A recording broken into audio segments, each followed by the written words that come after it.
Der skal fart på, hvis man vil følge med i erhvervslivet, for udviklingen går stærkt. Udviklingen står ikke stille, og i virkeligheden er vi som mennesker jo allerede langsommere end udviklingen. Som en stor mekanisme skal tankegangen på kontorerne og direktionsgangen hele tiden være fornyende og idérig. Vi lever mere on the go. Vores brug af internettet er stigende. Kan man kombinere det? Og så videre, så kunne du faktisk have forudsagt smartphone.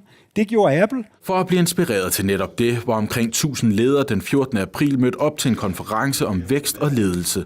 For at få et indblik i, hvilke tendenser de skal følge. Dels handler det om at blive hurtigere til at innovere, til at skabe forandringsparate organisationer. Det handler i virkeligheden også om at blive bedre til at observere og co-create. En af dem, som konstant fornyer sig, og for chefstolen forsøger at udvikle nye tanker. Og så kommer vi op med den her, og det gør vi flere gange om året, hvor vi siger, vi fejrer sgu en fødselsdag. Af Coops Peter Høgsted. Jeg tror, det er en utrolig vigtig disciplin, at man konstant prøver at tænke lidt modsat, og prøver at tænke lidt ud af boksen, og vende tingene lidt på hovedet. Og jeg tror, at det er også vigtigt at stimulere kreativitet og udvikling i en organisation. Og det er en rigtig god idé, for ifølge direktør for Center for Fremtidsforskning Claus Kjeldsen, så bliver man sat af væksttoget, hvis man bare gør, som man altid har gjort. Og de ændrer sig hurtigere end det øvrige samfund. De har en bred impact, så bred, at en af definitionerne er, at du kan ikke gemme dig for en megatrend.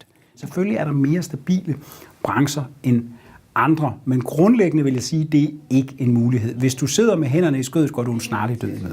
I Coop er tankegangen på direktionsgangen at tænke anderledes og se, hvordan tingene kan løses kreativt andre steder. Derfor er Peter Høgsted også fan af, at lederne mødes for at udveksle idéer, præcis som i Brønderslev.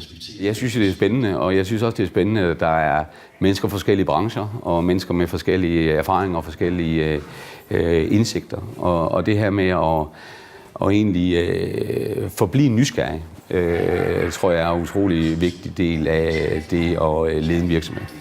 Et budskab, som tilhørende kan tage med fra Brønderslev og hjem til deres virksomheder for på den måde at tage hul på fremtiden, lidt bedre rustet til den. Vores konkurrencedygtighed må og skal forbedres. Det kan vi arbejde sammen om, men jeg mener sådan set, at råvaren er i orden, men det betyder ikke, at vi ikke kan fejle.